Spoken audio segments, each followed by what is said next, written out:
नमस्कार दोस्तों, मेरा नाम है शशिकांत पंडित और आप देख रहे हैं moonstone classes. Weekly current affairs series में आपका स्वागत है। यह इस सीरीज की 12th वीडियो है जिसमें हम लोग 7 सितंबर से 13 सितंबर के बीच में जितने भी करंट इवेंट्स हुए हैं, घटनाएं हुई हैं, उनको हम लोग क्वेश्चन आंसर के फॉर्मेट में डिस्कस करेंगे। तो इस वीडियो को अंत तक देखिएगा क्योंकि हम लोग इसमें लगभग 30 से ज़्यादा क्वेश्चन डिस्कस करेंगे। और इससे पहले के वीडियोस अगर आप देखना चाहते हैं तो उसका लिंक जो है आपको डिस्क्रिप्शन बॉक्स साथ ही साथ पिन कमेंट में अटैच्ड आपको मिल जाएगा, तो आप वहां से भी देख सकते हो। इस वीडियो को अंत तक जरूर देखिएगा और अगर वीडियो अच्छा लगे तो लाइक जरूर कीजिए, शेयर कीजिए अपने दोस्तों के साथ एंड सब्सक्राइब नहीं किए तो सब्सक्राइब जरूर कर लीजिए। चलिए शुरू करते हैं। सबसे पहला क्वेश्चन देख लेते हैं। क्या कहता है फर्स्ट क्वेश्चन? वाका म्यूरता oil and gas field was in the news due to poor infrastructure to handle the oil and gas nears capacity. The oil field is located in ये वाका म्यूरता ऑयल फील्ड कहाँ पे है? Peru, Argentina, Brazil, Bolivia. तो ये सारे ही क्या है? लैटिन अमेरिकन कंट्रीज है, साउथ अमेरिकन कंट्रीज है। तो इसका सही आंसर होगा वाका म्यूरता ऑयल फील्ड जो है वो अर्जेंटीना में। ठीक है, तो ये सेकंड सबसे लार्जेस्ट सिटी है साउथ अमेरिका में आफ्टर ब्राजील। और इसके आसपास के जो नेबरिंग कंट्रीज है वो भी ज्योग्राफिक लोकेशन जाना जरूरी है। तो ब्राजील है, पराग्वे है, चिली है एंड ये तीन कंट्रीज मेनली है।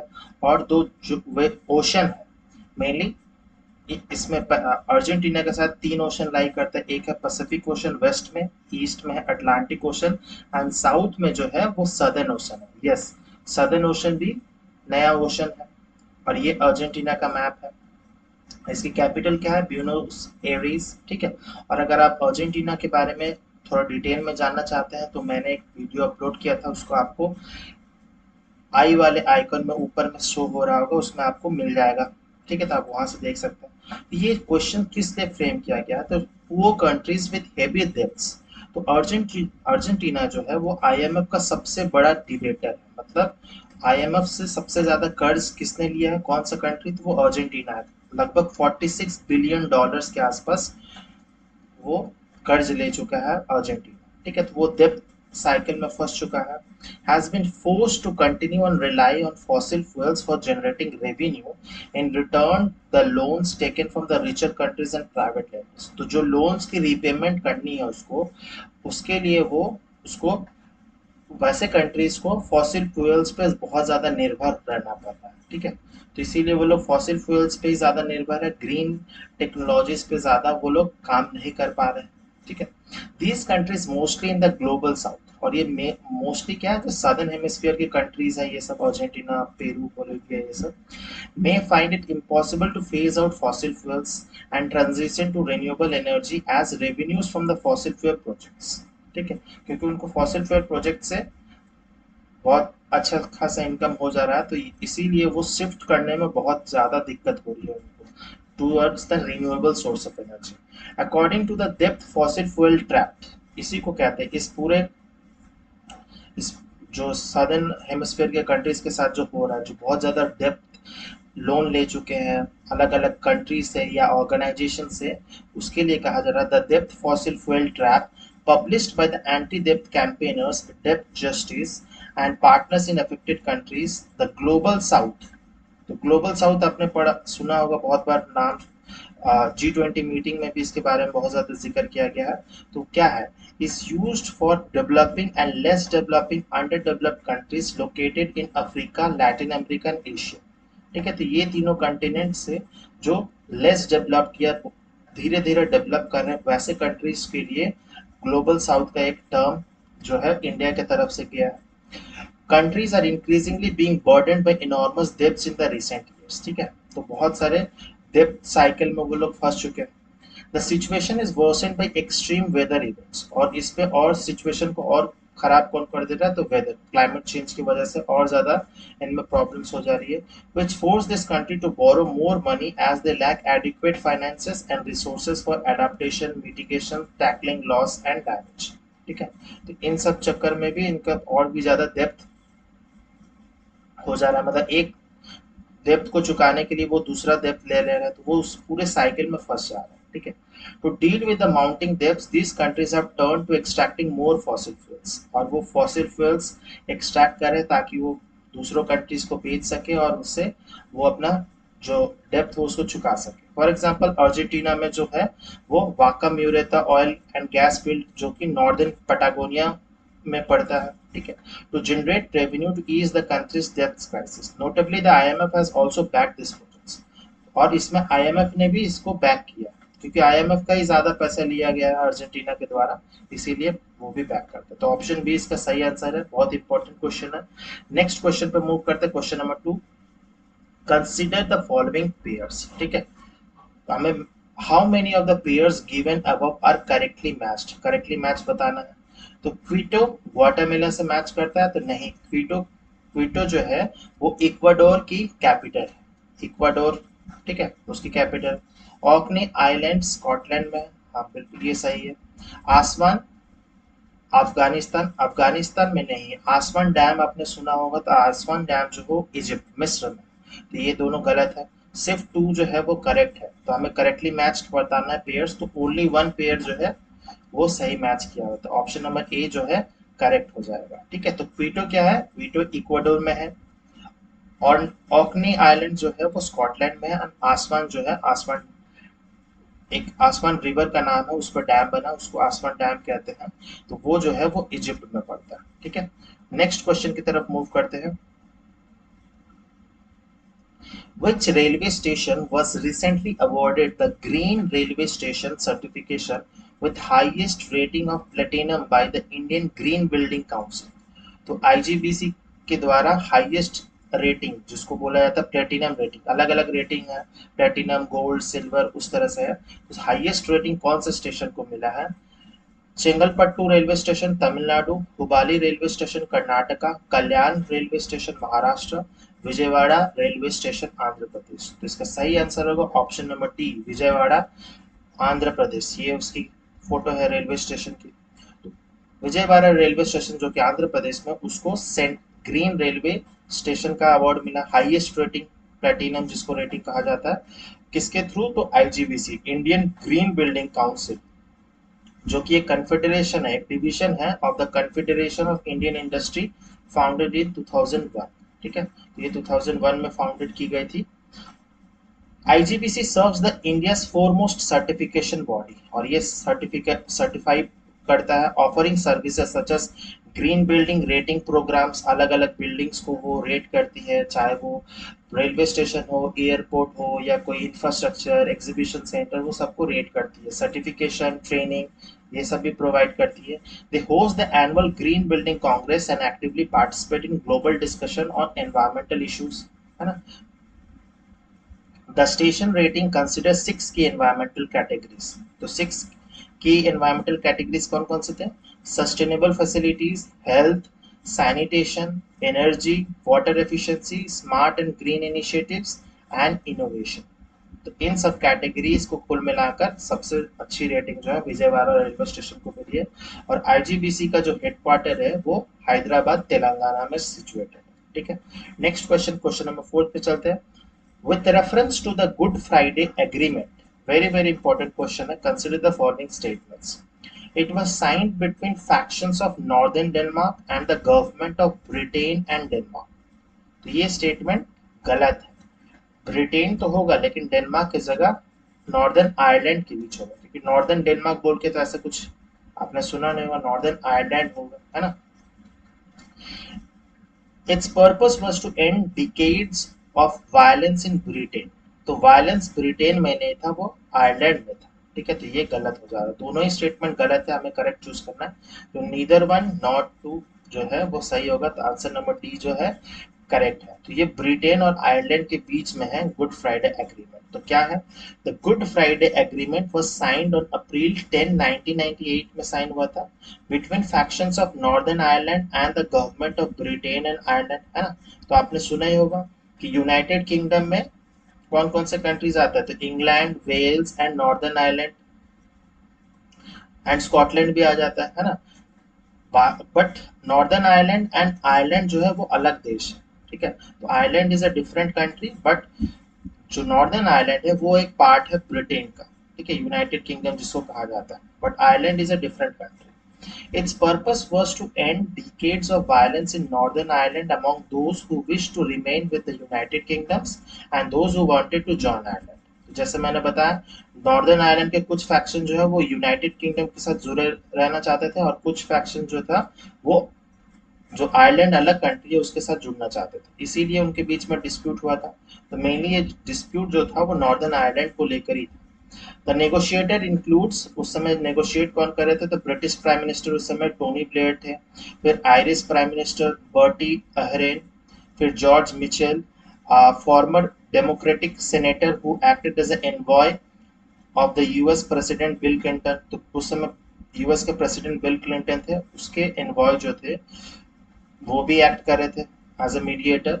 And 8 parties from the Northern Ireland, ठीक है, 8 पार्टीज फ्रॉम द नॉर्दर्न, ये सब मिलकर नॉर्दर्न आयरलैंड का जो डिस्प्यूट है उसके लिए था गुड फ्राइडे एग्रीमेंट. तो वेरी इंपॉर्टेंट क्वेश्चन है, ऑप्शन नंबर डी इसका सही आंसर है. क्वेश्चन नंबर 5 की तरफ मूव करते हैं. With reference to the dry land farming, ये भी बहुत इंपॉर्टेंट क्वेश्चन है. Consider the following statement. It is practised in areas where the annual rainfall is less than 75 centimetre. This is true statement. It is practised only in the north western part of India. ऐसा बिल्कुल नहीं है, और भी जगह southern India Deccan में भी होती है इसकी. Millets are traditional and staple crops of dryland farm. हाँ, millets ज्यादातर उगाई जाती है ड्राईलैंड फार्मिंग में, तो ये स्टेटमेंट भी सही है. तो 1 and 3 जो है सही है, तो ओनली 2 स्टेटमेंट जो है सही होगा. तो option number B is the correct answer. अब एक्सप्लेनेशन देखते हैं. तो dryland farming is a practised in area where the annual rainfall is less than 75 centimetre. तो जो पूरा एनुअल रेनफॉल, पूरे साल की जो बरसात होती है वो 75 सेंटीमीटर से लेस होती है. And the growing crop growing season is less then 200 days. ठीक है, तो 200 दिन के अंदर में क्रॉप ग्रो हो जाती है. It is generally practised in arid region, arid and सब एरिड रीजन्स में मेनली प्रैक्टिस की जाती है. जो कि कौन कौन से एरियाज है मेनली इंडिया के, तो north western Rajasthan, plateau region of central India जो मालवा प्लेटू वाला रीजन है, Saurashtra, the alluvial plains of Ganga Yamuna river जो वेस्टर्न यूपी वाला region, central highlands of Gujarat, Maharashtra, Madhya Pradesh, shadow region on Deccan of Maharashtra, Deccan plateau of Andhra, Tamil Nadu highlands, इन सब एरियाज में ड्राईलैंड फार्मिंग की जाती है क्योंकि वहाँ पे बारिश बहुत कम होती है. ठीक है, तो और इसमें मेजर क्रॉप्स क्या क्या है, तो मेजर क्रॉप्स तो ऑब्वियसली मिलेट्स तो है ही है, तो लेकिन ओनली मिलेट्स नहीं है, मिलेट्स के साथ और भी उगाया जाता है, जैसे ऑयल सीड्स हो गया, pulses, maize, cereals, cotton.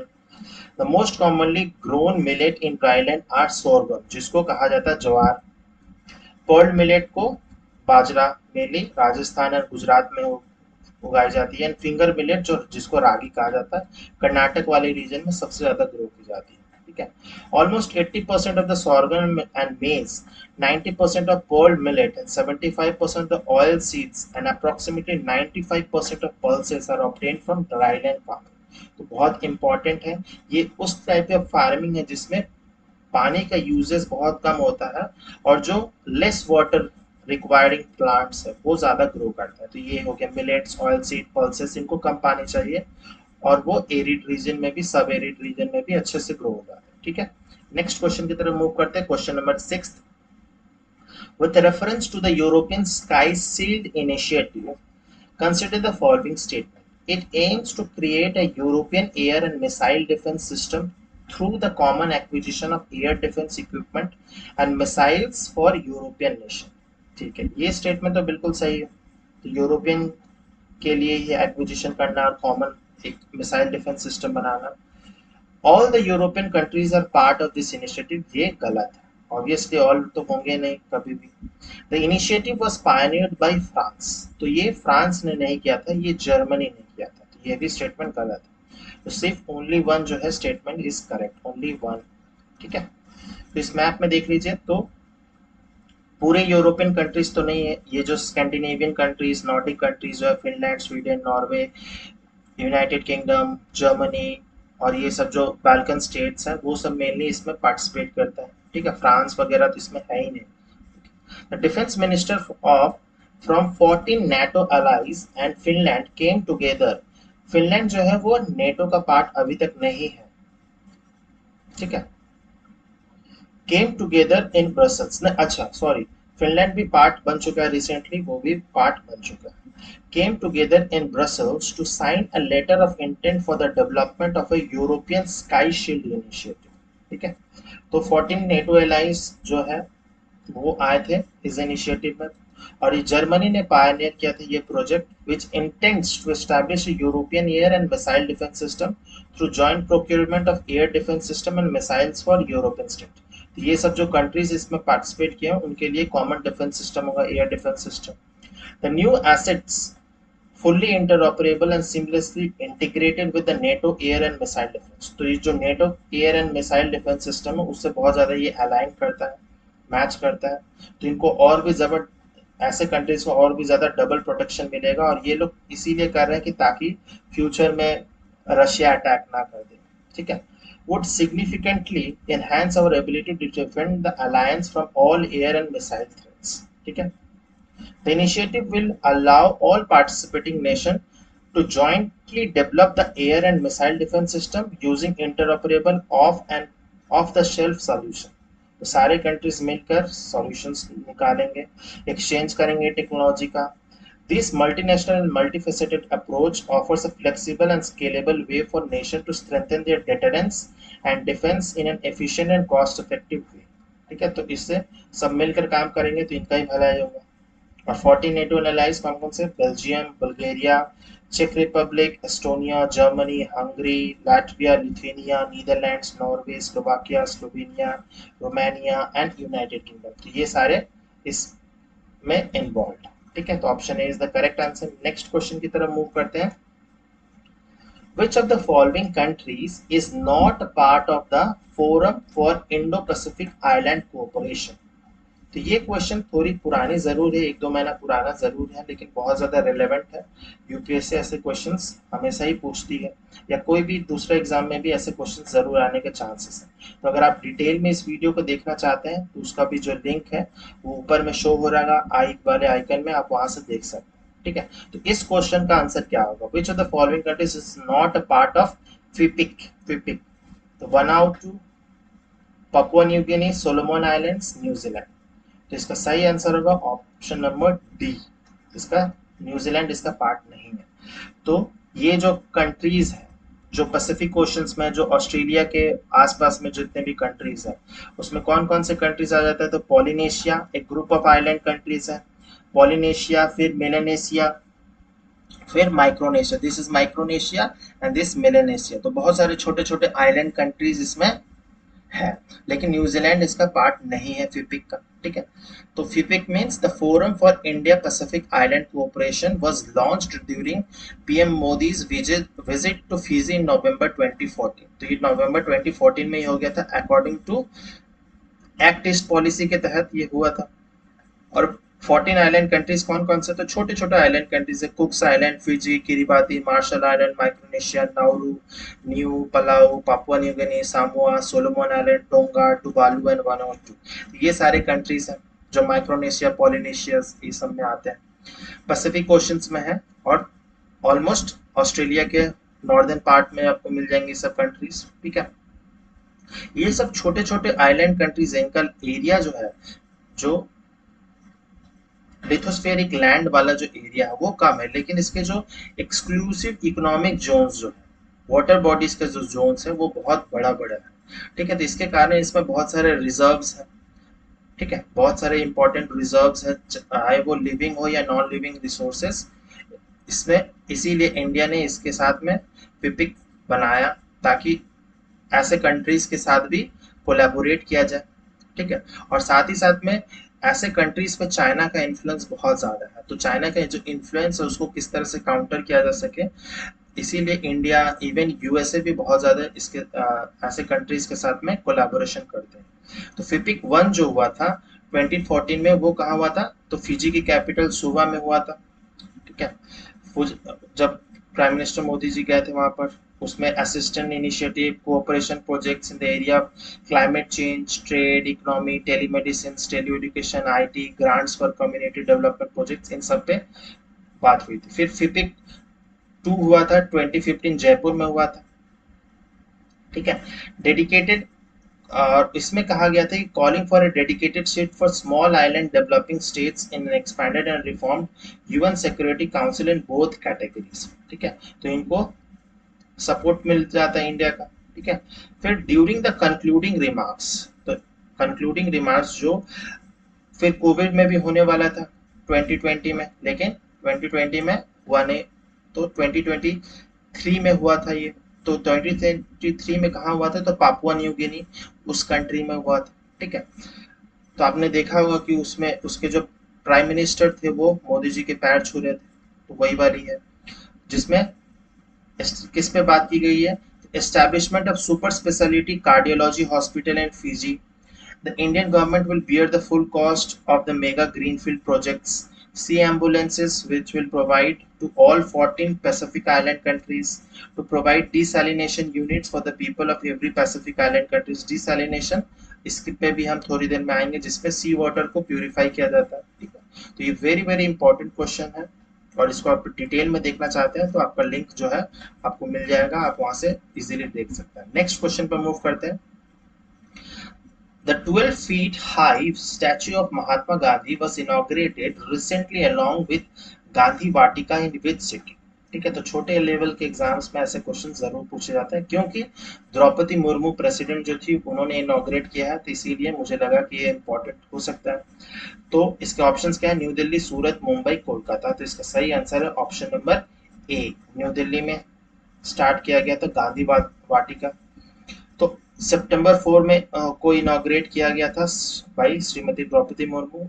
Unveiled 12 feet statue of Mahatma Gandhi, और इनॉग्रेट किया गया गांधी वाटिका, जिसमें बहुत सारे ऐसे प्लांट्स लगाए गए, medicinal plants, ornamental plants showcase किए गए at the Gandhi Darshan new Delhi. ठीक है, तो गांधी वाटिका कहाँ है, तो गांधी दर्शन न्यू दिल्ली में। She praised Gandhi's global influence, highlighting his non-violence principles during the time of world turmoil like the world wars. फिर उन्होंने बहुत सारे और भी प्रेसिडेंट इंटरनेशनल लीडर्स का, जैसे Nelson Mandela, Martin Luther King Junior, Barack Obama, जो कहा जाता है अकॉर्डिंग टू द्रौपदी मुर्मू कि वो गांधी जी के पाथ पे चले थे, path for the world's welfare. ठीक है, लेकिन इसमें मुझे एक नाम जो है वो सही नहीं लगता है, वो है बराक ओबामा, क्योंकि ये सबसे ज्यादा वायलेंस इन्होंने क्रिएट किया। अपने जो 8 साल का कार्यकाल था उसमें सबसे ज्यादा जो दूसरे कंट्रीज को, specially middle eastern African countries को जो तबाह किए हैं वो बराक ओबामा ने किया। तो ऑब्वियसली वो नॉन वायलेंस का पाथ तो फॉलो करते नहीं थे। अटैक कराने के लिए सारे जो कंट्रीज है, ईरान, इराक, लीबिया, छोटे छोटे कंट्री, सीरिया, लीबिया, इन सबको बर्बाद करके रखा है। तो ये सिर्फ बराक ओबामा के कारण, तो मुझे ये सही नहीं लगा। बाकी दो नाम सही है, Nelson Mandela and Martin Luther king. ठीक है, सी ऑल्सो एम्फोसाइज द रोल। आप बताइएगा कि कमेंट सेक्शन में मैं ठीक कह रहा हूँ या नहीं कह रहा हूँ। She emphasizes the role of institutions like Gandhi Smriti and Darshan Samiti in promoting his teachings through various media. ठीक है, तो जो गांधी जी के जो आइडियोलॉजीज है उनको प्रोफेस करने के लिए, उनको और पूरे वर्ल्ड लेवल तक पहुंचाने के लिए तरह से कहा गया। नेक्स्ट क्वेश्चन पर चलते हैं, question number 9। With reference to the self-regulatory organization, consider the following statements. It is a statutory body under the Ministry of Commerce that sets and enforces rules and standards relating to the conduct of entities in the industries. तो ये एक statutory body नहीं, ठीक है, तो ये गलत हो जाएगा। It aims to protect the customer and promote ethics, equality and professionalism. ये स्टेटमेंट बिल्कुल सही है।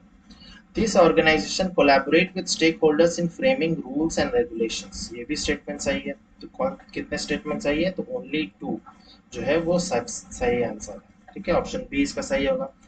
एसआरओ है क्या, तो रिजर्व बैंक के जो गवर्नर है, रिजर्व बैंक ऑफ इंडिया के governor Shaktikanta Das has asked fintech entities to form an self regulatory organisation. तो उन्होंने एडवाइस किया है कि सेल्फ रेगुलेटरी ऑर्गेनाइजेशंस क्रिएट किया जाए। तो ये जो है ये नॉन गवर्नमेंटल ऑर्गेनाइजेशन होगी। ठीक है, that sets and enforces rules and standards relating to the conduct of entities in the industries members with the aim of protecting the customer and promoting ethics, equality and professionalism. ठीक है, तो ये main M है। SROs typical collaborate with all stakeholders in framing rules and regulations। तो जो भी इसके साथ जुड़े हैं उनको सब स्टेक होल्डर्स को कोलैबोरेट किया जाएगा। SRO can help in establishing codes of conduct for its member that foster transparency, fair competition and consumer protections. तो ये सब मेन इसके ऑब्जेक्टिव्स है एसआरओ बनाने का। तो एसआरओ क्या काम करेगा, बेसिकली एक वॉचडॉग रहेगा, ठीक है, वो निगरानी रखेगा सारे जो फाइनेंशियल फिनटेक इंस्टीट्यूशंस हैं and encourages the members to adopt responsible and ethical practices. तो बहुत सारे ऐसे इंस्टीट्यूशन कंपनीज है ना जो अनएथिकली काम करते हैं, तो उस पर निगरानी रखने के लिए बेसिकली ये काम करेगा SRO. It can provide a link between the regulator and market participant through a less formal setup, ठीक है, नॉन गवर्नमेंटल है इसीलिए।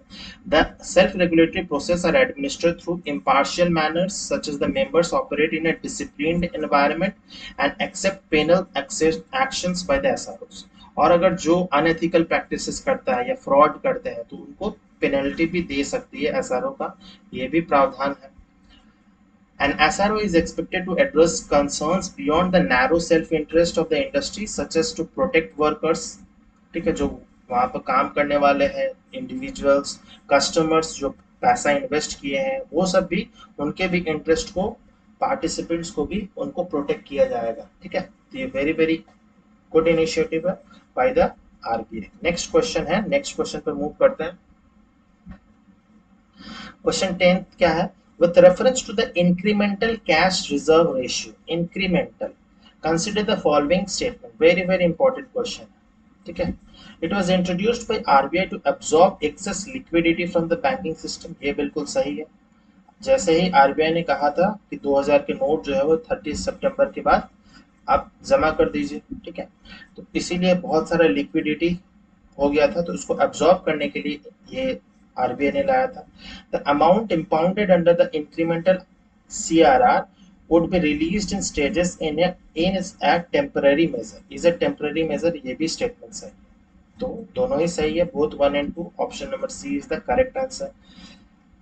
तो Reserve Bank of India has announced to that it would discontinue the incremental cash reserve ratio in a phased manner, है ना।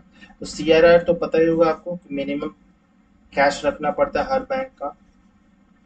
The central bank will release the amount which banks have maintained under the ICRR in stages.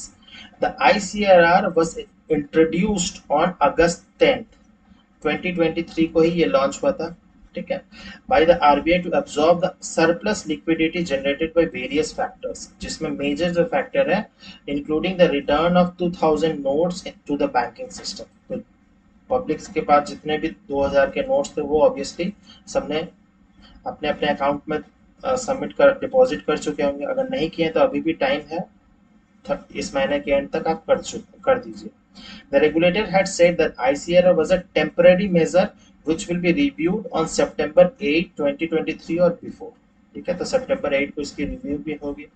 According to RBI, it has decided to discontinue the ICRR in a phased manner based on the assessment of current and evolving liquidity conditions। तो वो जो अभी का liquidity conditions है banks का वो observe करेंगे, उसको एनालाइज करेंगे, फिर जाके वो धीरे धीरे करके उसको फेज मैनर में बंद किया जाएगा।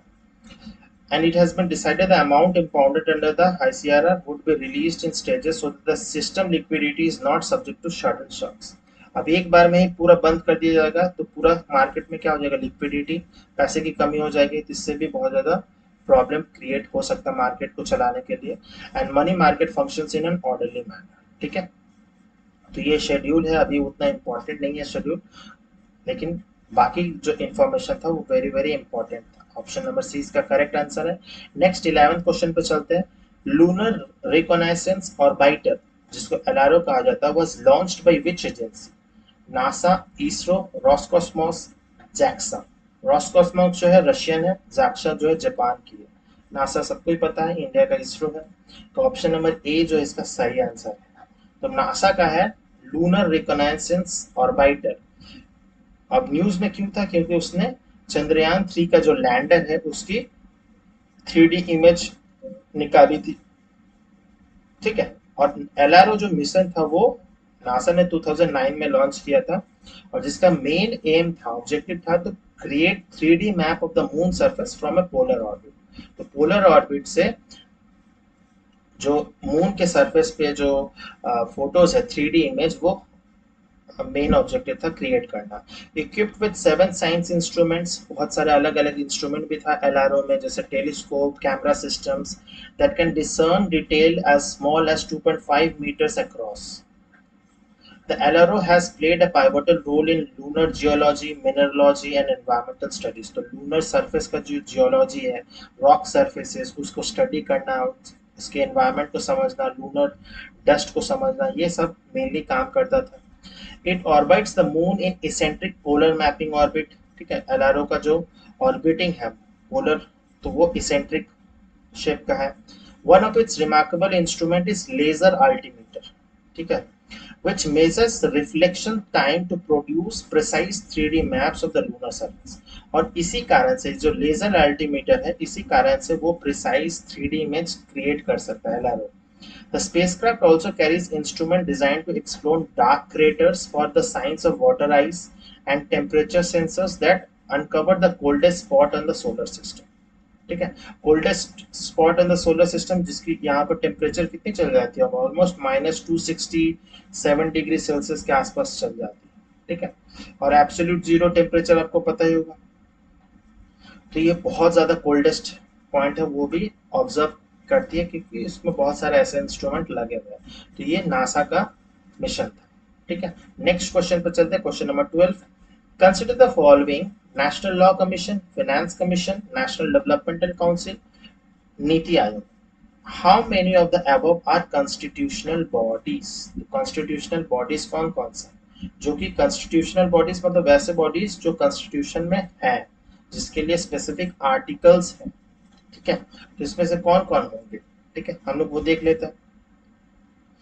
तो national commission, national law commission क्या है? It is a non statutory body and is constituted by notification of the government of India, जो कि ministry of law and justice के अंडर आता है। फिनेंस कमीशन जो है वो, फिनेंस कमीशन हो गया, इलेक्शन कमीशन हो गया, वो जो है कॉन्स्टिट्यूशनल बॉडीज, स्पेसिफिक पढ़े होंगे आपने पॉलिटी में। एक कॉन्स्टिट्यूशनल बॉडी है जो कि आर्टिकल 280 से डील करता है मेनली। फिर नेशनल डेवलपमेंटल काउंसिल जो है apex body for decision making and deliberation of development matters in India. ठीक है, एंड नीति आयोग जो है वो ऑब्वियसली नॉन कॉन्स्टिट्यूशनल है, वो प्लानिंग कमीशन का सक्सेसर है। whose entire gamut of activities can be divided into 4: policy and framework, program framework, cooperative federalism, monitoring and evaluation, फिर think tank, यही हमारा think tank है NITI Aayog, and knowledge and innovation hub। ठीक है, तो सिर्फ अकॉर्डिंग टू दिस क्वेश्चन सिर्फ एक ही होगा, जो है फिनेंस कमीशन। इलेक्शन कमीशन भी है, यूपीएससी, ये सब है, कॉन्स्टिट्यूशनल बॉडीज है ना। ऑप्शन ए जो है करेक्ट आंसर होगा। नेक्स्ट 13 नंबर पे चलते हैं। Umiam lake which was seen in the news is located in which state? West Bengal, Arunachal Pradesh, Sikkim, Meghalaya. तो ये उमियाम लेक है, तो ये कहाँ सिचुएटेड है? मेघालय। मेघालय की कैपिटल क्या है? शिलोंग। ठीक है, तो ये जो उमियांग लेक है, ये न्यूज में क्यों आई? तो with the help of artificial intelligence enabled robotic technology, क्योंकि ये लेक जो है उसमें बहुत सारे गार्बेजेस थे, उसको वेस्ट पार्टिकल्स थे, उसको रिमूव करने के लिए artificial intelligence enabled robotic technology का हेल्प किया जा रहा है। तो बेसिकली एक बोट है जिसपे आर्टिफिशियल इंटेलिजेंस के एक रोबोट है। ठीक है, वो रोबोट क्या काम करता है, जितने भी कचरा उचरा है, वेस्ट मटेरियल से, उसको with the help of artificial intelligence आसपास के जो भी कचरा है उमियाम लेक को वो कलेक्ट करता है और इस लेक को वो साफ रखने में हेल्प करता है। ठीक है, तो ये उसी बारे में, तो ये मेघालय में सिचुएटेड है, जो कि लगभग 5000 फीट ऑलमोस्ट सी लेवल के ऊपर में है। और यहाँ पे बहुत सारे गंदा क्यों होता है? क्योंकि वाटर स्पोर्ट्स, बोटिंग और भी बहुत सारी एक्टिविटीज यहाँ पर होती है, इसीलिए ये गंदा हो जा रहा है। ठीक है, नेक्स्ट क्वेश्चन पे चलते हैं, question number 14। Consider the following conferences, summits, games. UNESCO conference 1966, Asian games 1951, Indian African forum 2015, NAM summit 1993। How many of the above conferences, summits, games were held in India? तो ये जितने भी सब conference हो, forum हो, summit हो, सारे ही India में हेल्ड किए गए थे, लेकिन इसके जो डेट्स है वो मिसमैच है। एशियन गेम्स 1951 में तो नहीं हुआ था ना, इंडियन फोरम अफ्रीकन फोरम जो हुआ था वो 2015 में हुआ था। यूनेस्को कॉन्फ्रेंस भी नहीं हुआ था उस समय में। ठीक है, तो हम लोग देख लेते हैं कि कौन कौन सा समिट हुआ था और डेट भी इसमें, ईयर भी याद रखना इंपॉर्टेंट है ऐसे क्वेश्चंस के लिए। तो India hosted multilateral conference events and summits, ये किस रेस्पेक्ट में है? तो ये G20 का मीटिंग्स हुए थे, समिट हुआ था, इसी रेस्पेक्ट में है। तो हम लोग कौन कौन से मेजर इवेंट्स अभी तक होस्ट कर चुके हैं, जैसे कि यूनेस्को कॉन्फ्रेंस 1956 में हुआ था, एशियन गेम्स नॉट 51 82 में होल्ड हुआ था, फिर नैम समिट जो हुआ था 1983 में हुआ था, कॉमनवेल्थ गेम्स जो दिल्ली में हुआ था 2010 में हुआ था recently, Indian African forum summit जो हुआ था 2015 में हुआ था। ठीक है, तो इसीलिए इसका सही आंसर क्या हो जाएगा, ओनली टू। ठीक है, सॉरी, ओनली टू नहीं होगा, only one is the correct answer, क्योंकि नैम समिट 1983 में हुआ था, Indian African forum only correct है, एशियन गेम्स 1982 में हुआ था और यूनेस्को कॉन्फ्रेंस 56 में हुआ था। ठीक है, तो only one is the correct answer. For the first time, leaders of all permanent members of the United Nations Security Councils, जिसको परमानेंट 5 कहा जाता है, वो आए थे न्यू दिल्ली में। लेकिन इसमें जो चाइनीज प्रेसिडेंट है सी Jinping and Russian president Vladimir Putin, वो दोनों नहीं आए थे, लेकिन उनके जो फॉरेन मिनिस्टर्स हैं सर्जी लैवरोव और प्रीमियर ली कियांग, ये दोनों जरूर आए थे। तो बहुत ही सक्सेसफुल मीटिंग था G20 मीटिंग्स, है ना। तो इस रेस्पेक्ट में ये क्वेश्चन फ्रेम किया गया था, तो option number B is correct answer. Next question पे मूव करते हैं। With reference to the national agricultural market consider the following statement. तो ऑब्वियसली यूपीएससी में ये क्वेश्चंस आ चुके हैं, इससे रिलेटेड ऑब्वियसली आ चुके होंगे। ठीक है, तो बाकी एग्जाम्स के पर्सपेक्टिव से, स्टेट पीसीएस के एग्जाम से भी ऐसे क्वेश्चंस बहुत पूछे जा रहे हैं आजकल, तो उस रेस्पेक्ट में ये क्वेश्चन फ्रेम किया गया है। It is a pan India electronic trading portal which networks the existing agriculture produce market committee, जिसको एपीएमसी कहा जाता है, या APMC mandis, to create a unified national market for agricultural commodities. तो ये स्टेटमेंट सही है। It is funded partially by the central government and partially by the respective state government. तो ये गलत है, ये फुल्ली फंडेड है सेंट्रल गवर्नमेंट से। It is implemented by Small Farmers Agribusiness Consortium, ये भी स्टेटमेंट सही है। तो 1 and 3 is correct, तो ऑप्शन नंबर 2, ओनली 2 स्टेटमेंट्स आर करेक्ट। ठीक है, ई नैम पोर्टल जिसको कहा जाता है, द नेशनल एग्रीकल्चर मार्केट, जो कि एक pan India electronic trading portal है of network of existing agriculture produce market committees, जो भी एपीएमसी मंडी से पूरे अलग अलग स्टेट्स के, उसको वो लिंक करता है to create unified national market for agricultural commodities। ठीक है, it was launched by Prime Minister Modi on April 14, 2016 में ये लॉन्च हुआ था, 2016 में, and is completely funded by the central government। ठीक है, it is implemented by Small Farmer Agribusiness Consortium under the aegis of Ministry of Agriculture and Farmers Welfare, ये भी important point है। The eNAM platform encourages farmers to sell their goods through online competitive and transparent price discovery mechanism and an online payment facilities. तो farmer जो है वो directly इसी के through, e NAM portal के थ्रू, वो अपना ट्रेड कर सकते हैं। The e NAM portal serves as one-stop shop for all the APMC related information and services. These include product arrivals, quality, pricing, buy and sell offers, e-payment settlement straight into the farmer's account। ये सब कुछ online बहुत ज्यादा transparent रहेगा ये medium, है ना। तो option B is the correct answer. Next question पे मूव करते हैं। क्वेश्चन नंबर 16 क्या कहता है, which city is the host of Bharat drone Shakti 2023? Pune, Ghaziabad, Mysuru, Hyderabad. तो इसका सही आंसर होगा गाजियाबाद, जो कि आपके यूपी में पड़ता है। ठीक है, एनसीआर रीजन में ही है। तो इंडियन एयरफोर्स जो कि कोलैबोरेट कर रहा है ड्रोन फेडरेशन ऑफ इंडिया के साथ में, तो ये भारत ड्रोन शक्ति जो है वो कब से कब शेड्यूल है, तो सितंबर 25 से 26 को अनाउंस किया गया है, जो कि कहाँ पर होगा, तो आईएएफ का, जो इंडियन एयरफोर्स का हिंडौन एयरबेस है, जो गाजियाबाद में ही है, one of the largest airbase station है गाजियाबाद में, तो वहां पर ये डेमोन्स्ट्रेट किया जाएगा। ठीक है, तो live aerial demonstration as per the ministry of defence. ठीक है, तो option number B is the correct answer. Next question number 17 की तरफ मूव करते हैं। Which of the following countries union is now a part of G20। ठीक है, तो ये भी G20 मीटिंग बहुत हाईलाइटेड था, एक दो हफ्ते से बहुत ज्यादा न्यूज में। European union, Argentina, African union, UAE. तो सी जो है अफ्रीकन यूनियन जो है वो नया पार्ट बन चुका है G20 में। ठीक है, न्यू मेंबर है, तो अब G20 जो हो गया G20+1 हो गया, G20+1 हो गया। ठीक है, तो ऑलरेडी इसमें 19 कंट्रीज थे, साथ ही साथ में एक यूरोपियन यूनियन था, अब आ गया है एक अनदर अफ्रीकन यूनियन। तो इसमें ऑलमोस्ट कितने कंट्रीज हो जाएंगे, तो 19 कंट्रीज नॉर्मली, यूरोपियन यूनियन में लगभग 27 देश है और अफ्रीकन यूनियन में 55 देश है। तो ऑलमोस्ट 100 से भी ज्यादा इसमें कंट्रीज इन्वॉल्व हो गए। तो G20 तो बस नाम के लिए है इसमें, लेकिन 100 से ज्यादा कंट्रीज इसमें इन्वॉल्व हो गए। और अफ्रीकन यूनियन का जो हेडक्वार्टर है वो कहाँ है, अदीस अबाबा, जो कि इथोपिया की कैपिटल है। अफ्रीका से सिर्फ इकलौता ही मेंबर था G20 में, वो था साउथ अफ्रीका। ठीक है, साउथ अफ्रीका भी अफ्रीकन यूनियन का पार्ट है ऑलरेडी। ठीक है, तो और बाकी जो मेंबर्स है उसको, उसके नाम तो आपको पता ही है।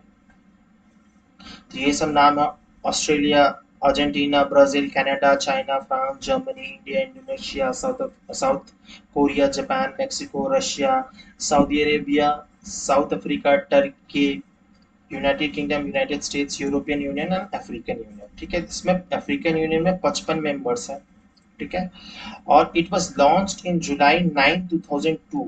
तो अफ्रीकन यूनियन जो फॉर्म हुआ है वो जुलाई 9 2002। The group is the successor of Organization of African Unity which was formed in 1963। तो इस ग्रुप का ये सक्सेसर है अफ्रीकन यूनियन। ठीक है, और जो इसकी सेक्रेटेरिएट है वो मैंने पहले ही बता दिया, अदीस अबाबा, जो इथोपिया की कैपिटल है। और इसकी अफ्रीकन यूनियन की जीडीपी कितनी है कुल मिलाकर, सारे 55 कंट्रीज मिलाकर, तो $3 ट्रिलियन है। विथ पॉपुलेशन कितना है, तो 1.4 बिलियन पीपल। ठीक है, तो बहुत सारे और भी लोग G20 में जुड़ चुके हैं। तो ये इंडिया की सबसे बिगेस्ट जीत कह सकते हैं, मतलब आउटकम्स कह सकते हैं आफ्टर G20 समिट्स का। ठीक है, अफ्रीकन यूनियन जो कि ग्लोबल साउथ की बात कर रहे थे हम लोग, उसमें उसको भी इंक्लूड किया गया। और अफ्रीका जैसे कंट्रीज जो कि बहुत ज्यादा मिनरल रिच कंट्रीज है, उस तो भी वहाँ पे बहुत ज्यादा गरीबी है, स्टार्वेशन है, पॉवर्टी है, तो उनका भी बेटरमेंट हो जाएगा। तो very good initiative, option D इसका करेक्ट आंसर है। नेक्स्ट कंट्री पे चलते हैं। With reference to the desalination plants, consider the following statements. ठीक है, the technology used in the process is natural osmosis। तो natural osmosis नहीं होगा, इसमें reverse osmosis होगा। desalination means ओशन वाटर, जो सी वाटर है उसको किस तरह से पोर्टेबल वाटर बनाया जाए। ठीक है, उसी को ही डिसैलिनेशन, तो इसमें रिवर्स ऑस्मोसिस लगता है, ना कि natural osmosis. The cost of setting up the end running a desalination plant is very low. ये बहुत बिल्कुल गलत है, बहुत ज्यादा कॉस्टली है। Desalination is largely practised in the middle eastern countries. हाँ, क्योंकि वहाँ पे पानी की कमी है, तेल ज्यादा है, पानी नहीं है। तो ये सही है, तो कौन सा स्टेटमेंट सही होगा, तो ओनली वन जो है वो सही होगा। तो जो ओशन वाटर है या सी वाटर है उसको रिवर्स ऑस्मोसिस के प्रोसेस के थ्रू उसको पोर्टेबल वाटर में बनाने के लिए, इस प्रोसेस को डिसैलिनेशन कहते हैं। और इसमें बहुत ज्यादा एनर्जी यूज होता है, इसीलिए ये महंगा है। ठीक है, इसीलिए जो लोअर डेवलपिंग है या ज्यादा डेवलप नहीं कर पाए हैं, वो ऐसे कंट्रीज में ये नहीं है। मेनली जो मिडिल ईस्टर्न कंट्रीज है, जैसे सऊदी अरेबिया, यूएई, इसराइल, ये सब कंट्रीज के पास पैसा है, इसीलिए वो कंट्रीज कर सकते हैं सी वाटर को रिवर्स ऑस्मोसिस के थ्रू वो चेंज कर सकते हैं। ठीक है, the most often used method जो है वो है reverse osmosis, which uses the external pressure to drive solvent from high solute concentration area to low solute concentration area across a membrane। तो ऑस्मोसिस का मतलब ही यही है कि एक मेम्ब्रेन होता है जिसमें से पानी को गुजारा जाता है from high concentration to low concentration. और मेम्ब्रेन में इतना, मेम्ब्रेन का जो सीविंग होता है इतना माइन्यूट होता है कि सिर्फ उसमें से पानी ही पास होता है, नॉर्मल पानी, और जो डिजॉल्व सॉल्ट या मिनरल्स है वो फिल्टर आउट हो जाता है मेनली। तो यही इसका मैकेनिज्म है। इसमें रिवर्स ऑस्मोसिस, क्योंकि इसमें रिवर्स ऑस्मोसिस में तो कोई ऐसा कुछ एनर्जी लगता नहीं है, वो नेचुरली होता है। लेकिन रिवर्स ऑस्मोसिस में बहुत ज़्यादा एनर्जी लगता है इसको परफॉर्म करने में, क्योंकि सॉल्ट वाटर को फिल्टर करना इतना आसान नहीं है, बहुत ज़्यादा सॉल्टी होता है ऐसे। तो microscopic pores in the membrane allow water molecules but leave salt and most other impurities behind, releasing clean water from the other side। तो यही है desalination process। और जो बहुत ज़्यादा अमीर कंट्रीज है मिडल ईस्ट के, वही मेनली इसको यूज करते हैं। इवन यूनाइटेड स्टेट्स, ऑस्ट्रेलिया जैसे कंट्रीज भी करते हैं। इंडिया में भी कुछ प्लांट्स हैं जो कि मेनली कोस्टल सिटीज जैसे चेन्नई में है, 2010 और 2013 में है, लेकिन ये बहुत छोटे स्केल पे है, बहुत ज़्यादा होता नहीं है। और ये बहुत ज़्यादा expensive way of generating drinking water है, ठीक है। As it requires high amount of energy, बहुत ज़्यादा इसमें एनर्जी लग जाता है इस प्रोसेस को करने में। The other problems is the disposal of the, तो इसके डिसएडवांटेजेस क्या है? तो कॉस्ट ज़्यादा है, कॉस्ट इफेक्टिव है नहीं। साथ ही साथ में जो वेस्ट प्रोडक्ट हुआ, जो सॉल्ट हुआ या अदर मिनरल जो है, बाई प्रोडक्ट्स हैं, जो mainly highly concentrated brine, brine मतलब नमक वाला पानी जिसको कहा जाता है, उसको वेस्ट करना, उसको किस तरह से, उसको फिर से हम लोग दोबारा से तो उसको फेंक नहीं सकते ना सी वाटर में, ठीक है। उसका हैंडलिंग करना भी बहुत ज़्यादा इम्पोर्टेंट है, उसको डिस्पोज किस तरह से किया जाए वो भी बहुत ज़्यादा एक्सपेंसिव हो जाता है, ठीक है। Option A is the correct answer. Next question पे मूव करते हैं, question number 19। With reference to the advanced liquid processing system, ये भी वेरी वेरी इंपॉर्टेंट क्वेश्चन है। Advanced liquid processing system consider the following statements. It is a filtration system used to treat radioactive water, बिल्कुल सही statement है। It can remove all radioactive contaminants from the water except deuterium। तो ये statement थोड़ा सा गलत हो जा रहा है, बिकॉज ऑफ ड्यूट्रियम। तो ड्यूट्रियम मीन्स बेसिकली एक हाइड्रोजन का आइसोटोप है, ठीक है। तो ये ड्यूट्रियम को नहीं करता, ये ट्रीटियम को करता है, ट्रीटियम को नहीं कर पाता है। ट्रीटियम भी हाइड्रोजन का ही आइसोटोप है, ठीक है। तो ये सारे रेडियोएक्टिव कंटेमिनेंट्स को रिमूव कर देता है सिवाय ट्रीटियम के, ठीक है। तो नॉट करेक्ट चूज करना है, तो टू जो है, टू ओनली, ठीक है, टू ओनली करेक्ट आंसर होगा। तो ये एक सेट, मेनली एक मशीन है जो ये प्रोसेस को ये प्रोसेस करवाती है, advanced liquid processing system. Several reactor of the nuclear power plant, जो सुनामी आई थी, बहुत ज्यादा सुनामी आई थी जो साउथ ईस्ट एशियन कंट्रीज है, मेनली जापान जैसे कंट्रीज में बहुत ज्यादा तबाही हुआ था। तो वहाँ के जो न्यूक्लियर पावर प्लांट है वो भी बुरी तरह से डैमेज हुए थे। So since then, the workers of the now defunct plant have been cooling the reactor by using water which has become contaminated, ठीक है। तो वो रेडियोएक्टिव वेस्ट जो है वो पानी से मिल गया, तो वो कंटेमिनेट हो गया, तो उसको कूल करने के लिए हमें और भी ज्यादा पानी चाहिए। तो जापान जो है वो अपना जो वेस्ट है, रेडियोएक्टिव वेस्ट है, उसको किस तरह से, उसके जो कंसेंट्रेशन है मेनली उसको किस तरह से कम किया जा सके कि अगेन वो हम लोग उसको सी वाटर में या ओशियंस में रिलीज कर सके, उसका कंसेंट्रेशन कम करके। तो एईपीएस जो टेक्नोलॉजी है वो भी, एएलपीएस जो टेक्नोलॉजी वो भी इसी तरह से है। तो Japan is using the filtration system जिसको बोलते हैं advance liquid processing system, which can remove all radioactive contaminants from the water except tritium। तो ये हाइड्रोजन का ही आइसोटोप है। तो tritium is form of hydrogen that occurs naturally in the Earth's atmosphere and is a part of water itself। और ये part है water का, सो इसको इजीली रिमूव नहीं किया जा सकता। Since so it isn't possible to create a filter to separate it from the contaminated water.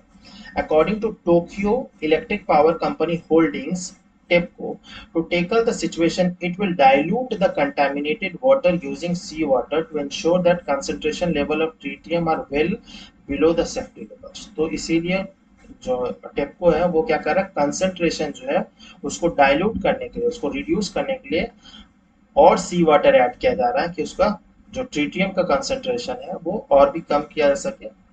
फिर उसको, वो पानी को हम लोग जापान जो है मेनली वो सी में, ओशन में रिलीज कर सकता है without harming any aquatic body, ठीक है। तो ये भी वेरी वेरी इंपॉर्टेंट क्वेश्चन है। नेक्स्ट क्वेश्चन पे चलते हैं, question number 20। Kala Jeera rice is a famous food product from which state?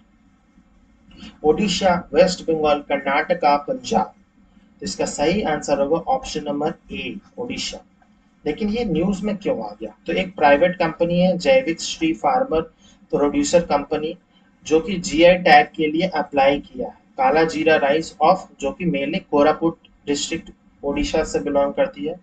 लेकिन जो M S Swaminathan research foundation है, जिसका जो है जयपुर ओडिशा में है, ठीक है, तो इसने ऑब्जेक्ट किया है इस प्राइवेट कंपनीज के ऊपर जो वो जीआई टैग का अम, जो जीआई टैग के लिए अप्लाई किया है। क्यों? क्योंकि अगर प्राइवेट कंपनी अगर अप्लाई करती है तो उसमें प्राइवेट कंपनी अपना ही मुनाफा देखेगी, और जो नॉर्मल जो इंसान, जो फार्मर्स, जो इसकी खेती करते हैं, उनका लाभ नहीं मिल सकता है। तो इसीलिए स्वामीनाथन रिसर्च फाउंडेशन जो है वो कह रही है कि कोई गवर्नमेंट ऑर्गेनाइजेशन या गवर्नमेंट बॉडी ही जीआई टैग के लिए अप्लाई करेगी, ताकि ब्रॉड बेनिफिट्स मिल सके पूरे फार्मिंग कम्युनिटी को। नहीं तो ये प्राइवेट कंपनी सारा फायदा लेके चल जाएगी। इसीलिए ये न्यूज में था। तो काला जीरा राइस जो है ऑप्शन नंबर ए, उड़ीसा का है, कोरापुट डिस्ट्रिक्ट, उड़ीसा की। नेक्स्ट 21st क्वेश्चन क्या कहता है? With reference to the Konark will consider the following statement. तो आपने देखा ही होगा रिसेंटली, जब प्राइम मिनिस्टर मोदी जब G20 मीटिंग में सबको इनवाइट कर रहे थे, तो इस फोटो को बैकग्राउंड में लगाया गया था कोणार्क सन टेम्पल का, है ना। तो ये इसी रिस्पेक्ट से है। साथ ही साथ में जब डिनर होस्ट किया गया था, उसमें भी बैकग्राउंड में नालंदा यूनिवर्सिटी के जो रूइंस है उसको भी डिपिक्ट किया गया था, और प्रधानमंत्री हर जो नेता थे, प्रेसिडेंट, प्राइम मिनिस्टर, उनको बता रहे थे उनके बारे में। तो ये उस रेस्पेक्ट में क्वेश्चन फ्रेम किया गया है। It was built by King Narasimha Dev I, the ruler of Ganga dynasty. तो बिल्कुल स्टेटमेंट सही है। In ancient time, the Konark wheel was used as a sundial to calculate the time to a minute, including day and night. ये भी सही है। It reflects the richness of the Dravidian architectural style. तो ये Dravidian नहीं होगा, ये Kalinga architectural style है, ठीक है, ये गलत है। तो ओनली 2 जो है इसका करेक्ट आंसर होगा, option number B is the correct answer. तो prime minister Narendra Modi welcoming the world leaders for the G20 in the New Delhi, जो मैंने बता दिया था। तो बैकग्राउंड में ये सोना जो सन टेम्पल है, मेनली जो कोणार्क सन टेम्पल है, उसकी बैकग्राउंड थी। तो it was built by king Narasimha Deva one, the ruler of Ganga dynasty, ठीक है। और ये सूर्य भगवान को समर्पित ये टेम्पल है, जो कि ओडिशा में पड़ती है, अकॉर्डिंग टू, और इसको ब्लैक पगोड़ा भी कहा जाता है, ठीक है। तो 1200 artisans and craftsman took around 12 years to develop the artistic magnificence and engineering dexterity using chlorite and sandstone on the source of Bay of Bengal at Konark. तो ये कोणार्क वाले रीजन में प्रेजेंट है, इसीलिए कोणार्क सन टेम्पल भी कहा जाता है, ठीक है। तो 12 साल लग गए थे इसको क्राफ्ट करने में, और क्लोराइड और सैंडस्टोन जो है मेनली इससे बनाया गया है, और ये आज भी इंटैक्ट है। तो it was designed in the form of a chariot, तो एक रथ की तरह बनाया गया था, जिसमें 24 पहिए थे, 24 व्हील्स थे। Each of them is about 10 feet in diameter, ठीक है, 10 फीट डायमीटर है। And drawn by 7 mighty horses. पता ही है आपको कि सूर्य भगवान के जो है वो 7 घोड़े हैं जो रथ को टानते हैं। In ancient times, the Konark wheel was used as a sundial to calculate time to minute, including day and night. ठीक है, तो वो sundial का ऐसे यूज होता था। एग्जैक्ट टाइम भी हम लोग इस व्हील से बता दिया जा सकता है। The Konark wheel also reflect the richness of the Kalinga architectural style and prosperity of ancient Odisha. ठीक है, तो ये कलिंगा आर्किटेक्चरल स्टाइल है। आपने पढ़े होगा द्रविड़ा, नागरा स्टाइल, होयसला जो होयसला स्टाइल से, अलग अलग स्टाइल से। तो ये कलिंगा स्टाइल है। जितने भी उड़ीसा वाले रीजन में मोस्टली सारे टेम्पल्स कलिंगा स्टाइल में ही बने, और ये वर्ल्ड हेरिटेज साइट भी है यूनेस्को, जो कि 1984 में डिक्लेयर किया गया था, और ये ओडिशा की इकलौती वर्ल्ड हेरिटेज साइट, ठीक है। ओडिशा से जो बिलोंग करती है वो इकलौती यही है। नेक्स्ट क्वेश्चन पर मूव करते हैं, question number 22। MQ-9B was in the news recently. वो क्या है? It is fighter jet, surface to air missile, unmanned aerial vehicle, aircraft carrier. तो इसका सही आंसर होगा option number C, UAV, unmanned aerial vehicle, तो ये फोटो है MQ-9B का। तो recently India and United States discussed the recent pact between GE aerospace, ये अमेरिकन कंपनी है, एंड हिंदुस्तान एरोनॉटिक्स लिमिटेड, तो HAL जिसको बैंगलोर में हेडक्वार्टर है, to manufacture GEF 414 jet engines in India. तो अब जो जेट इंजिन्स है, तो फाइटर जेट्स के जो इंजिन्स हो मेनली कहाँ से, वो मेनली अमेरिका में बनती थी, और उसको हम लोग ले आकर अपने जो प्लेन्स है फाइटर जेट्स उसमें असेंबल कर देते थे। तो अब जो जेट इंजिन्स है वो with the help of America और GE एरोस्पेस अब HAL भी मैन्युफैक्चर करेंगे, तो इंडिया में ही मैन्युफैक्चरिंग होंगी। And the procurement of 31 general Atomics MQ-9B remotely piloted aircraft, जिसको UAV कहा जाता है, expand and diversify partnership cooperation in defence sector. तो ये क्या शो करता है, इंडिया और US के बीच में जो पार्टनरशिप है उसको शो करता है, स्ट्रेंथ प्रोवाइड कराता है इस पार्टनरशिप को। तो जो USA है वो जेट इंजन बनाने की जो टेक्नोलॉजी है वो भी शेयर करेंगे इंडिया के साथ में। तो MQ-9B जो है वो अनमैन्ड एरियल व्हीकल है, केपेबल ऑफ रिमोटली कंट्रोल्ड और ऑटोनोमस फ्लाइट ऑपरेशन, ठीक है, with the help of remote भी हम लोग उसको ऑपरेट कर सकते हैं, ठीक है। तो a joint statement between India and USA, ये said PM Modi and president reaffirmed their commitment to deepen and diversify the India-US relationship. Major defense partnerships through expanded cooperation in new and emerging domains, space, AI, accelerated defense industrial collaboration, इन सब पे majorly बात की गई है, ठीक है। जो अभी प्रेसिडेंट आए थे, प्रेसिडेंट जो बाइडेन, उनके साथ में इन सब पे चर्चा की गई है। तो option number C is the correct answer. Next question की तरफ मूव करते हैं, question number 23। Consider the following statement about ASEAN India summit. तो ये जो समिट था वो एक दिन या 2 दिन पहले G20 मीटिंग से पहले हुआ था, ठीक है। तो ये भी बहुत बहुत इंपॉर्टेंट है, लेकिन ये न्यूज में ज्यादा हाईलाइट नहीं हुआ था क्योंकि G20 मीटिंग ने कवर अप कर लिया था, लेकिन यूपीएससी ऐसे क्वेश्चन बहुत जरूर पूछता है, तो ये वेरी वेरी इंपॉर्टेंट क्वेश्चंस इससे बनेंगे। तो India is invited ASEAN countries to join coalition for disaster resilient infrastructure, ये बिल्कुल सही है। CDRI जिसको कहा जाता है, ये बिल्कुल सही है। Timor Leste participated in the summit as a new permanent member, तो ये परमानेंट मेंबर नहीं है, अभी तक नहीं है, ये ऑब्जर्वर ही है। The 20th ASEAN Indian Summit was held in Manila. तो मनीला जो है फिलीपींस में आता है, तो मनीला में नहीं हुआ था, इंडोनेशिया जकार्ता में हुआ था। तो सिर्फ एक जो है, ओनली वन जो है करेक्ट आंसर हो जाएगा, ठीक है।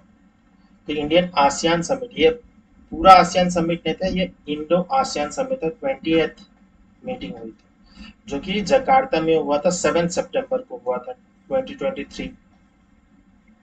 Prime Minister reaffirmed ASEAN's centrality in the Indo-Pacific and highlighted the synergies between the India's Indo-Pacific initiative and ASEAN's outlook on Indo-Pacific. He also emphasized the need to complete the review of ASEAN-India FTA, free trade agreement जो है उसको भी review किया जाएगा दोबारा से। फिर ASEAN cooperation covering connectivity, digital transformation, trade, economic engagement, addressing contemporary challenges, people to people contact and deepening strategic engagement. इसमें मेनली जो है चाइना का जो एक्सपेंशनिस्ट पॉलिसी है उसको किस तरह से रोका जाए, तो डिफेंस सेक्टर में बहुत सारे मिसाइल टेक्नोलॉजी, उन सब पे भी बात की गई थी कि चाइना को किस तरह से मेनली साउथ चाइना सी में काउंटर किया जाएगा, ठीक है। फिर एस्टैब्लिशिंग कौन कौन से मेन पॉइंट्स हुए थे इस एशियन समिट, आसियान समिट में, तो multi modal connectivity, economic corridors, फिर इंडियाज डिजिटल पब्लिक इंफ्रास्ट्रक्चर जो UPI सिस्टम है और डिजिटल बैंकिंग सिस्टम, वो सब भी आसियान कंट्रीज तक फैलाना। फिर announced ASEAN India fund for digital future, economic and research institute of ASEAN and east Asia, ठीक है। फिर ग्लोबल साउथ की बात की गई है। फिर invited ASEAN countries to join the global centre for traditional medicine, ठीक है, जो कि गुजरात में उसका हेडक्वार्टर है। WHO ने पिछले साल इसको इनॉग्रेट एस्टैब्लिश किया था। फिर called for working together on mission life, फिर बहुत सारे जन औषधि केंद्र खोलना, called for the collective fight against terrorism, terror financing, cyber and disinformation, और जो मेन टॉपिक था वो ये भी था, coalition and disaster resilient infrastructure, disaster management पे, स्ट्रेटेजिक इन्वेस्टमेंट, डिफेंस एंगेजमेंट, ये सब पे, मैरीटाइम कोऑपरेशन, इन सब पे प्राइम मिनिस्टर मोदी जी ने बात किया था। और इन सब बातों में मेनली दो पे ही जॉइंट स्टेटमेंट आया था, आसियान कंट्रीज का और इंडिया का। तो वो दो स्टेटमेंट क्या थे, तो वो मेरीटाइम कोऑपरेशन और फूड सिक्योरिटी, इन दो पे जो है मेनली सहमति बनी थी इंडिया और आसियान के बीच में। और साथ ही साथ में जो Timor Leste participated in summit as observer, ये भी परमानेंट मेंबर बन जाएगा। और साथ ही साथ में तिमोर लेस्ते जो एक पैसिफिक ओशन में कंट्री है, आइलैंड कंट्री है, उसमें इंडिया का कोई भी एम्बेसी नहीं था। तो इंडिया ने एम्बेसी भी यहाँ पर स्टार्ट कर दी है टिमोर लेस्टे में। ठीक है, तो ये भी वेरी वेरी इंपॉर्टेंट क्वेश्चन है, इसे मार्क कर लीजिए आप, वेरी वेरी इंपॉर्टेंट क्वेश्चन है। नेक्स्ट क्वेश्चन पे चलते हैं हम लोग।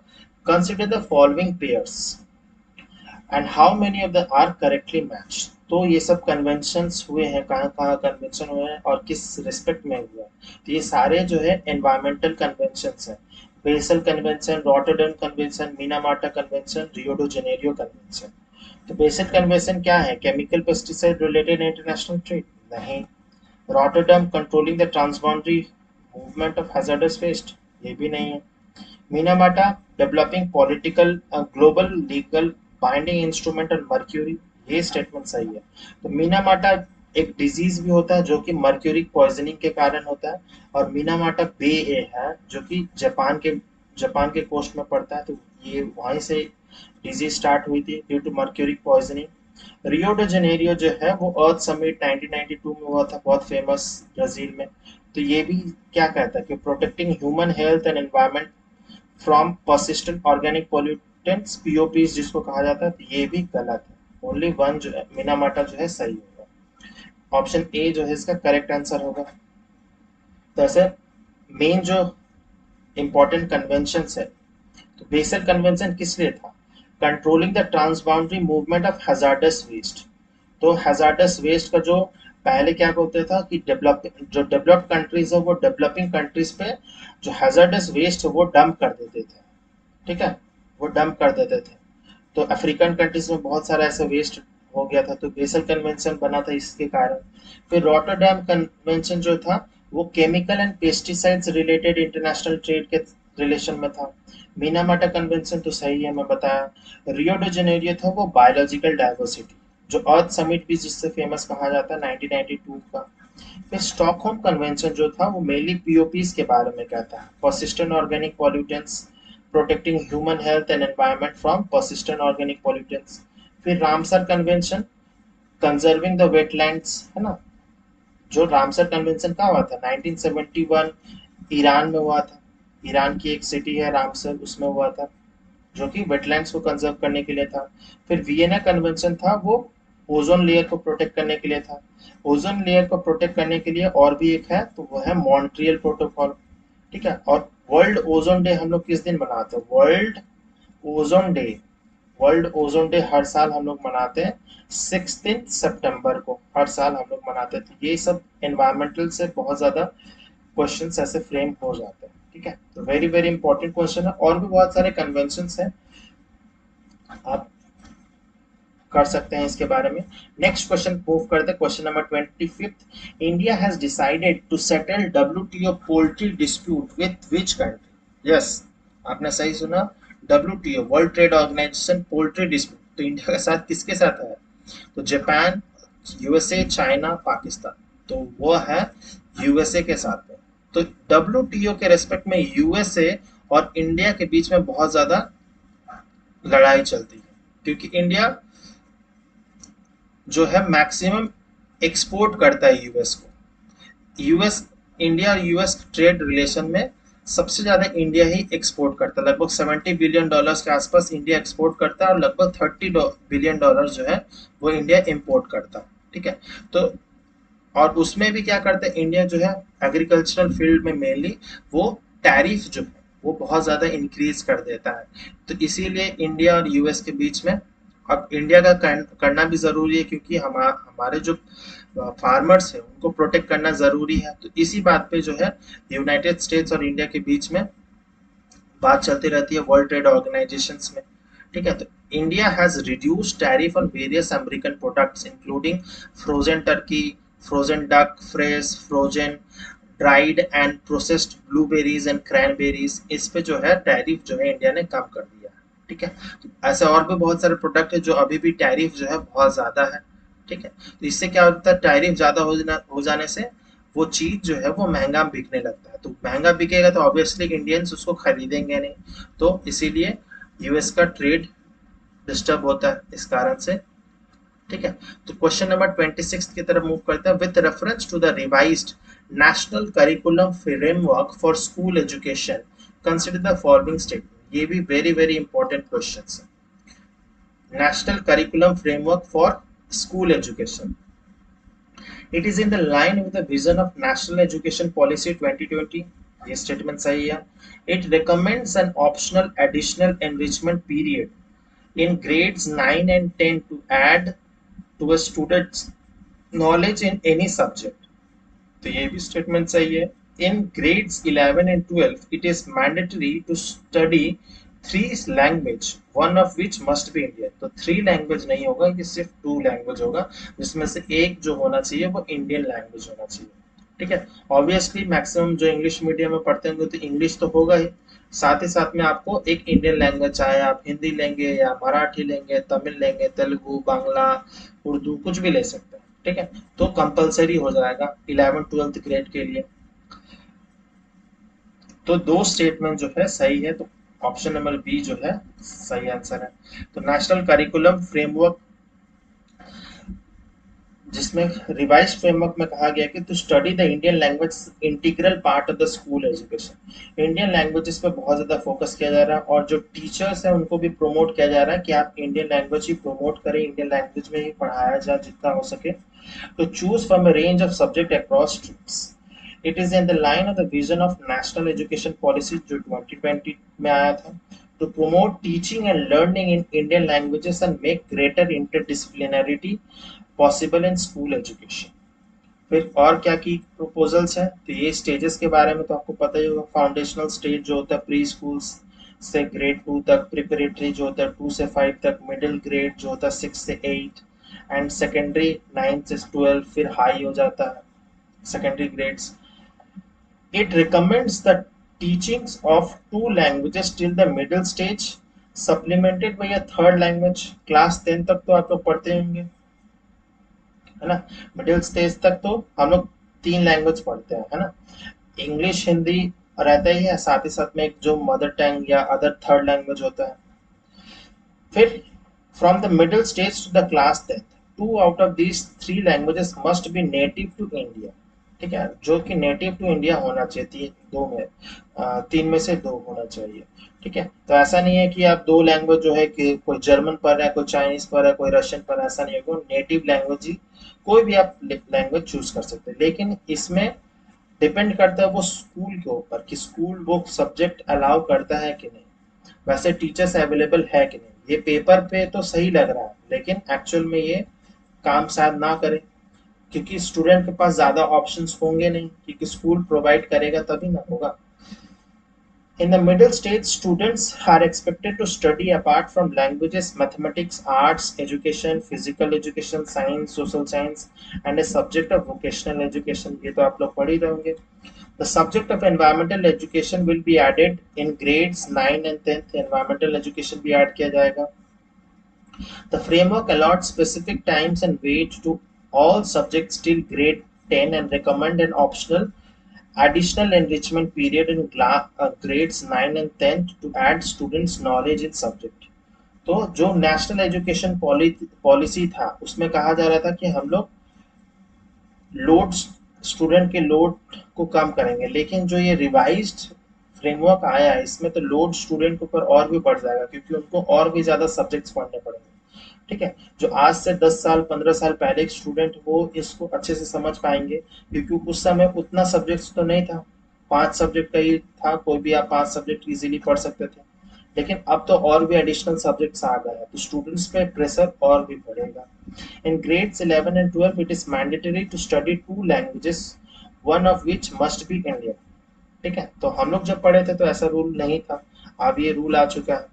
The framework recommended twice a year board examination in grade 10th and 12th की हर साल 2 बार बोर्ड्स होंगे और जिसमें भी बेस्ट स्टूडेंट परफॉर्म करेगा वही मार्क्स को रिटेन किया जाएगा। ठीक है, तो ये भी एक बहुत ज़्यादा हैसल हो जाएगा स्टूडेंट्स के लिए बोर्ड्स एग्जाम देना, और भी बहुत ज़्यादा क्लैरिटी नहीं होगा। तो जो भी जूनियर्स हैं, आपके भाई बहन हैं, जो भी बोर्ड्स दे रहे हैं या जो भी इसके बारे में चिंतित हैं, उसको आप बता दीजिए कि जस्ट पढ़ाई पे फोकस कीजिए, क्योंकि गवर्नमेंट का हर साल कुछ ना कुछ रूल्स चेंज होते रहेगा। अभी कुछ ज़्यादा क्लैरिटी नहीं है, इवन स्कूल्स प्रिंसिपल्स भी इस टॉपिक को समझ नहीं पाएंगे। तो ज़्यादातर अपने पढ़ाई पे फोकस कीजिए। नेक्स्ट क्वेश्चन पे मूव करते हैं। ऑप्शन बी इसका करेक्ट आंसर होगा। लेकिन क्वेश्चन नंबर 27 क्या है? With reference to the Lambani art consider the following statement. It is a form of textile embellishment practised by Banjara community. ये सही है। It involves an elaborate use of colourful threads, teachings of mirrors and decorative beads. ये भी statement सही है। तो both 1 and 2 जो है स्टेटमेंट सही होगा। तो लाम्बानी आर्ट जो है, जिसको बंजारा कम्युनिटी क्रिएट करती है, तो ये लंबानी आर्ट के कुछ हैंडीक्राफ्ट्स आइटम्स हैं। The Lambani community is a nomadic group inhabiting several states of India, including Rajasthan, Gujarat, Karnataka. ये सारे ही स्टेट्स में आपको मिल जाएंगे। It involves elaborate use of colorful threads, stitching of mirrors। तो देख सकते हैं इस पे छोटे छोटे शीशे भी लगे हुए हैं जिसको मिरर्स कहा जाता है। फिर कलरफुल थ्रेड्स अलग अलग कलर्स के, decorative beads, small cowrie shells and even low denomination coins. जो पहले जो कॉइन्स होते थे 25 पैसे के, 50 पैसे के, वो सब कॉइन्स भी इसमें स्टिच किया जाता है। ठीक है, इसका आंसर होगा option number C. Next question move करते हैं। Question number 28। With reference to the उत्साह art consider the following statements. It is known as gold Manoti work due to the prominence of golden colour. ये statement सही है। The art is used as only a decorative art form. Only statement obviously आपको समझ आ गया होगा, statement गलत है।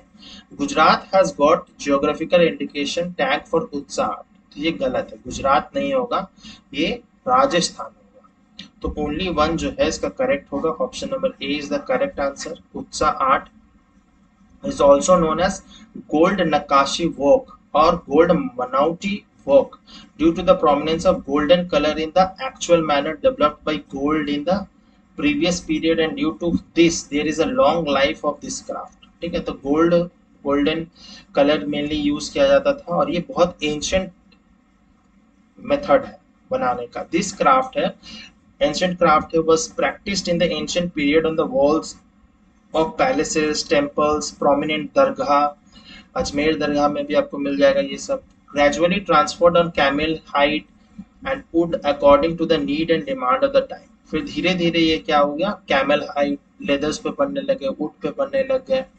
तो ये not only decorative art form है, इस तरह से आप देख सकते हैं इस फोटो में, ये सब डेकोरेटिव आर्ट फॉर्म ही नहीं है, और भी बहुत जगह यूज किया जाता है। प्रीवियस एंशिएंट टाइम में किंग्स क्वींस जो है यूज करते थे डेकोरेटेड सुराहीज, रिलेटेड प्रोडक्ट्स। तो बीकानेर जो है is also known for unique craftsmanship of उत्साह कला। एंड राजस्थान को मिला है geographical indication tag under the sub section 1 of section 13 of geographical indication of goods registration protection act 1999। ठीक है, तो ये भी एक्ट को भी आपको जानना बहुत जरूरी है। तो ऑप्शन ए जो है इसका करेक्ट आंसर होगा। ठीक है, तो इस वीडियो में हमने बहुत सारे क्वेश्चंस डिस्कस किए हैं। उम्मीद करता हूं कि आपको ये वीडियो बहुत अच्छा लगा होगा। तो अगर आपको वीडियो अच्छा लगा तो लाइक जरूर कीजिए, कमेंट करके बताइए कैसा लगा। शेयर नहीं किए हैं तो शेयर जरूर कीजिए, सब्सक्राइब भी कर दीजिए। नोटिफिकेशन पाने के लिए टाइमली नोटिफिकेशन पाने के लिए आप बेल आइकन को जरूर हिट कर दीजिए। इंस्टाग्राम पे भी आप जुड़ सकते हैं। ठीक है, मिलते हैं नेक्स्ट वीडियो में। टिल देन बाय बाय, जय हिंद।